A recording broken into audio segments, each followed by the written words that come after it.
I was raised on a little dairy farm, and I was drafted in April of '52 out of Portage County, which was the Stevens Point area. I went in at Milwaukee. We went out of Fort Sheridan, and we went out by train and went to down to Breckenridge, Kentucky. That's the home of the 101st Airborne. I was shipped out of Seattle in November of '52 then. All the divisions were already over there from the first, almost 2 years. I had basic infantry training, and you had a little bit of it. And I basically picked up the radio and stuff when I got up on line with the E Company. At first I was with the California National Guard right off of Heartbreak Ridge.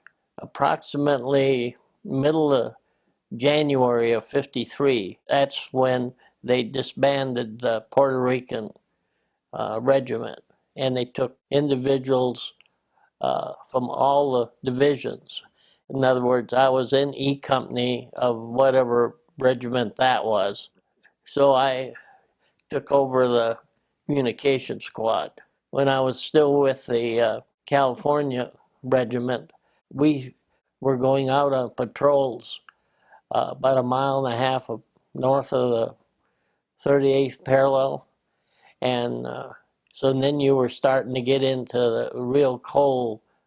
One thing that we had over the units that went out of Japan and went all the way to the Yellow River was that we had they had nothing but field jackets and just fatigues and regular boots. But we had the field jacket and liner, and then we had the Parker and liner, and I had 4 pairs of pants on, and the last one was somewhat waterproof. Right. Got out there in position that night, and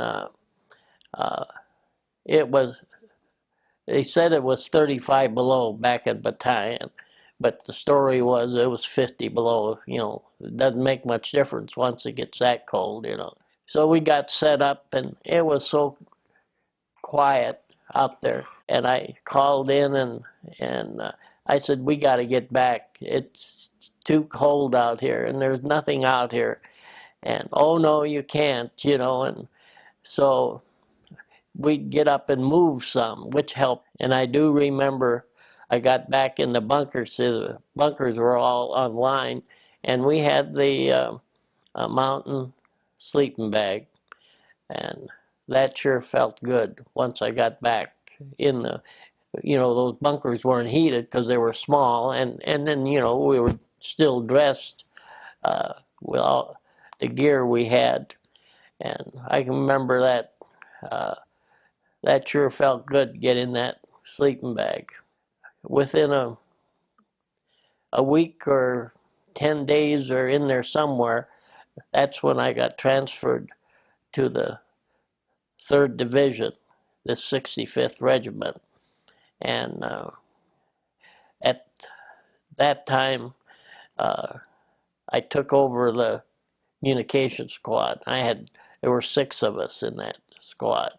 But in the 3rd Division, we didn't go out on patrols. I had M2 carbines, but most of the time, all I had was a grenade on my belt.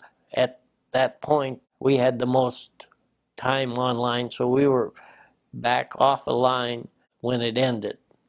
So we were offline, and at 10 o'clock the next morning, they read to us that it would end at 10 at night. At 1 o'clock our artillery opened up, and it wasn't no time, and we were getting in artillery again. We were right near regiment headquarters. That's where we were, in a tent area. You could see where they were evacuating wounded. And then about the middle of the afternoon, convoy picked us up, and we went up to within, I would say we were probably a mile from the line. And this is like around 6 o'clock.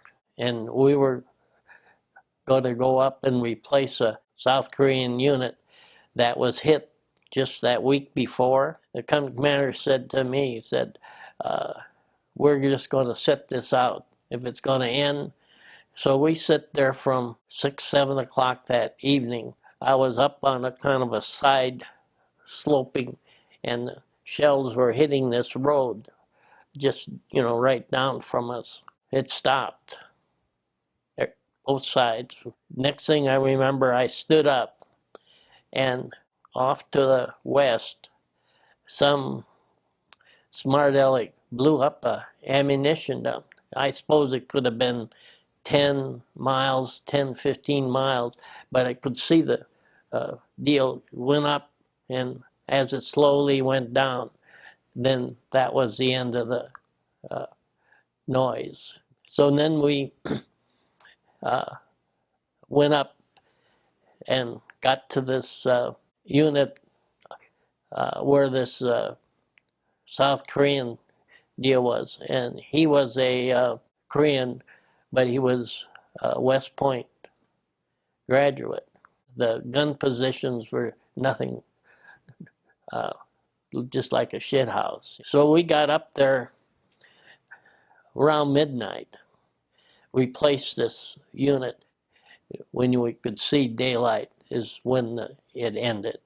You rotated with 4 points on line and 2 points back, and 36 points to rotate back. I ended up with like 32 points. So I had, if I remember right, 2.7 months before I would rotate, see. And I was always the youngest in the company, but I had more time than anybody. So I was one of the first ones that actually went home. We were celebrating. And we were allotted a can of beer a day, and then when you'd be online, it'd be stored back, and we'd get back. Oh, I was supposed to have left in November.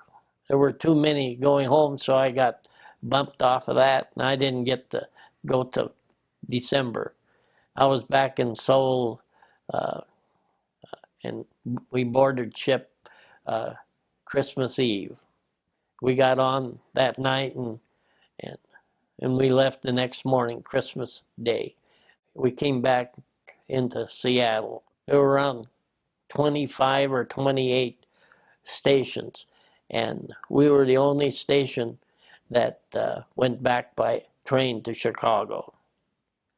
The rest flew. We got back at Chicago about around the 10th of January, in there somewhere. And then I was discharged there. I got out at 21 months out of that 2 years. That's all the time I've had. So I was pretty much a short-term type of